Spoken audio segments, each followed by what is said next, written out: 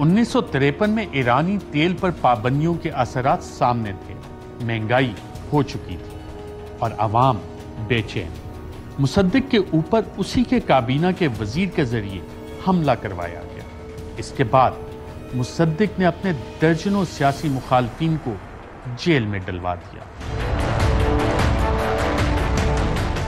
CIA کی جانب سے شاہ آف ایران کو اشارہ کیا گیا کہ کو کی تیاری کرو، اور پھر آپریشن ایجیکس شروع ہوا۔ شاہ نے مصدق کو ڈسمس کرنے کا فرمان جاری کیا۔ مصدق نے اس کو ماننے سے انکار کر دیا۔ شاہ آف ایران کو مصدق کی جانب سے ایسی امید نہ تھی۔ شاہ آف ایران کو فرار ہونا پڑا۔ پھر CIA کی اور برطانوی MI6 کی امید تھی جنرل زاہدی سے، جو کہ شاہ کی جانب سے مصدق کی جگہ مقرر کیا گیا۔ CIA نے پلان B پر بھی کام شروع کر دیا۔ مختلف افراد جن پر رقوم لگائی گئی تھی، انہوں نے کام شروع کیا۔ ٹوڈے پارٹی کے خریدے ہوئے لوگوں نے متحرک ہو کر مظاہرے کرنا شروع کر دیے، جن میں CIA کی جانب سے تشدد کا عنصر بھی شامل کیا گیا، اور جنرل زاہدی اور فوج نے امن و امان کی خاطر کنٹرول سنبھالا اور مصدق کو گرفتار کر لیا گیا۔ اب یہ باتیں قصہ اور کہانی نہیں رہی۔ 2013 میں CIA یہ تمام دستاویزات ڈی کلاسیفائی کر چکا ہے۔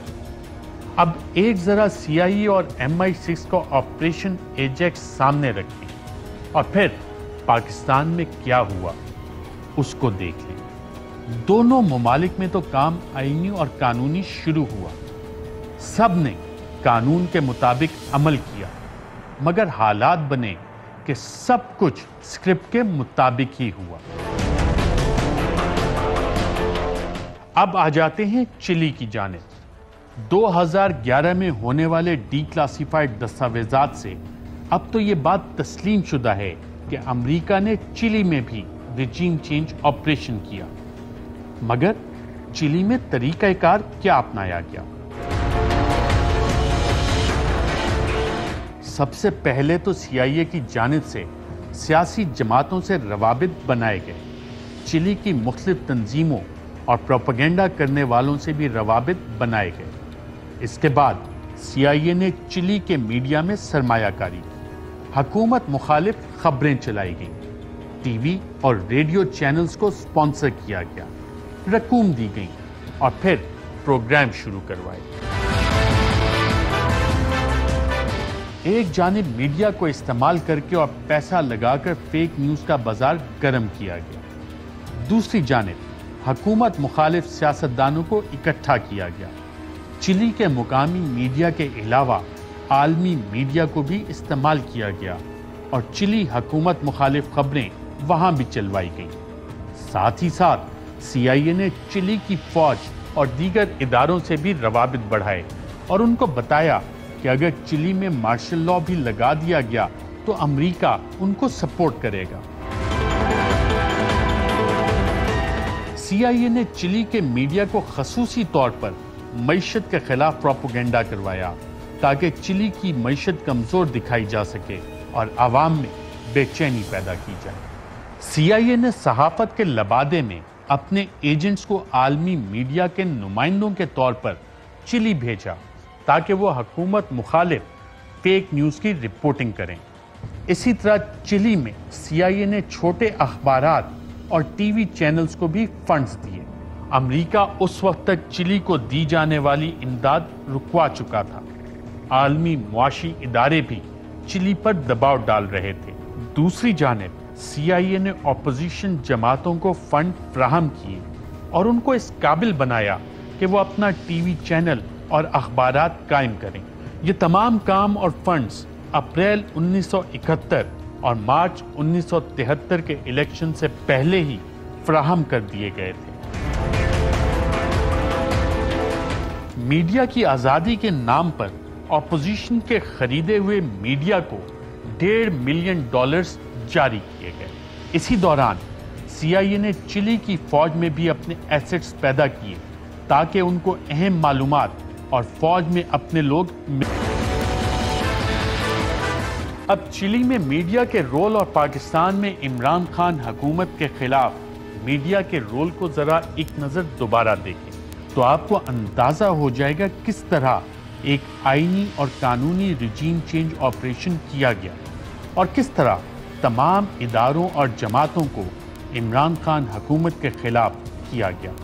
اسلام آباد ہائی کورٹ کھولی جا رہی ہے، جس تبادلے کے حوالے سے یہ کھولی جا رہی ہے۔ کابینہ میں بھی شدید تقسیم ہے۔ وزیر اعظم عمران خان استعفیٰ بھی دے سکتے ہیں، کنٹمپٹ لگ گئی تو ہو سکتا ہے کہ ان کو گرفتار بھی کر لیا جائے۔ ایک ملاقات ختم دوسری شروع، ایک شخصیت کا ادھر سے جانا ادھر سے آنا، ملاقات بھی ہوئی ہے، اس کا بھی کوئی نتیجہ نہیں نکلا ہے۔ یہ تجویز پرائم منسٹر عمران خان کو دی گئی تھی کہ ایک اہم شخصیت کو ڈی نوٹیفائی کر دیا جائے۔ اہم شخصیت کو برطرف کرنے کے حوالے سے جو ہے وزیر اعظم فیصلہ کر سکتے ہیں، ان کو پوری طور پر روکتے ہیں۔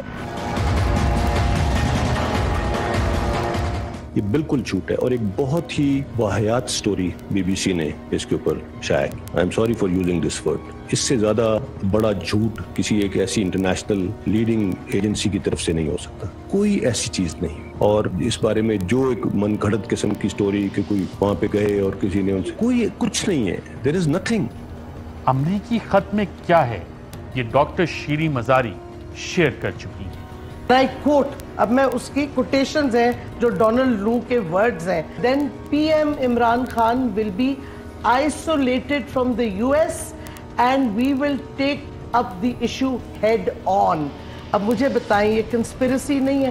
اس کے ساتھ کہا یہ دوبارہ بتائیں کیا کہا آپ نے کہ کیا ایگزیکٹ الفاظ سے؟ if the vote of no confidence اگر وہ کامیاب نہیں ہوتا and if now I'm quoting Prime Minister Imran Khan remains in office then Prime Minister Imran Khan will be isolated from the US and we will take the issue head on words ہیں یہ Donald لو کے words ہیں۔ یہ مداخلت تو نہیں ہے تو دھمکی نہیں۔ آگے سنیں نا، آگے پھر کہا but if the vote of no confidence succeeds all will be forgiven۔ یہ بھی ڈونلڈ لو کہہ رہا ہے اور آپ کوٹ ان کوٹ کہہ رہی ہیں۔ کوٹ ان کوٹ all will be forgiven۔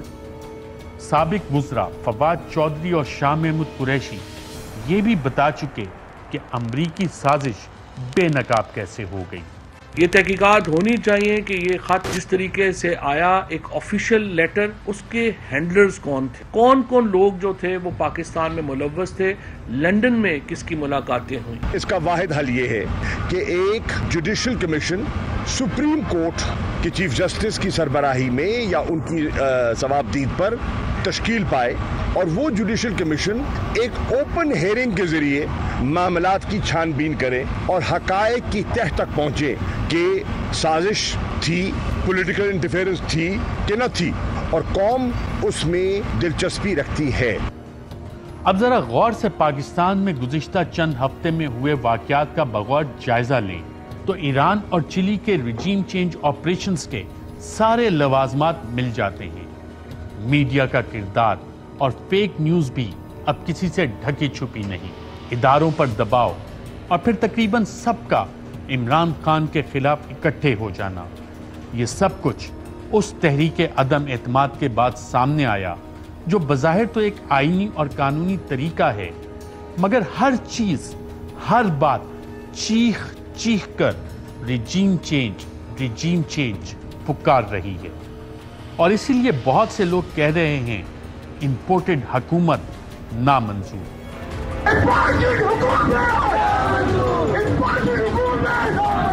Imported حکومت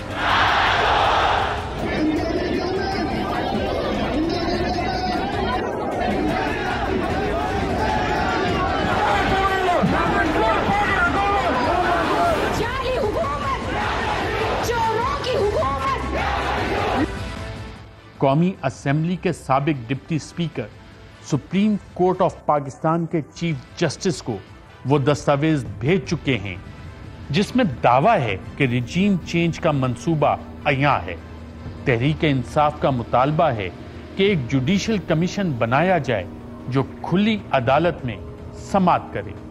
میں اب چاہتا ہوں کہ سپریم کورٹ کے اندر اوپن ہیئرنگ ہو اس کے اوپر۔ ہم کوئی کیمرہ ہیئرنگ نہیں مانگتے، ہم اوپن ہیئرنگ مانگتے ہیں۔ ہماری آزادی کے خلاف یہ اتنی بڑی واردات کی گئی ہے جو کہ ان کی حکومت نے بھی اب ثابت کر دیا. اس لیے میں آج اپنے سپریم کورٹ کو کہتا ہوں کہ آپ کی اوپن اس کی ہیئرنگ کریں. اگر آپ نے یہ نہ کی, کوئی پاکستان کا پرائم منسٹر دھمکیوں کے سامنے کھڑا نہیں ہوگا. بیرونی جب دباؤ آئے گا وہ ہاتھ کھڑے کر دے گا. اہم ترین خبریں اب ایک کلک کی دوری پر. آپ کے پسندیدہ ٹاک شوز ہوں یا اہم ملکی یا غیر ملکی شخصیات کی نیوز کانفرنسز, ہر لمحہ باخبر رہنے کے لیے سبسکرائب کریں ہمارا یوٹیوب چینل. موسم کی صورتحال ہو یا کھیل کے میدان سے خبریں, اپنے موبائل فون سے ملکی اور بین الاقوامی اہم خبروں تک رسائی کے لیے ڈاؤن لوڈ کیجیے موبائل ایپ. باوثوق ذرائع سے مصدقہ خبروں, تجزیوں اور تبصروں سے مستفید ہونے کے لیے وزٹ کیجیے پاکستان کی سب سے بڑی نیوز ویب سائٹ www.arYnews.tv. ان سب کے علاوہ پاکستان کا سب سے بڑا فیس بک پیج ہو, سب سے بڑا نیوز انسٹاگرام اکاؤنٹ یا پھر ٹویٹر, ARY نیوز پہنچا رہا ہے خبریں سب سے پہلے آپ تک, تاکہ آپ رہیں ہر لمحہ باخبر.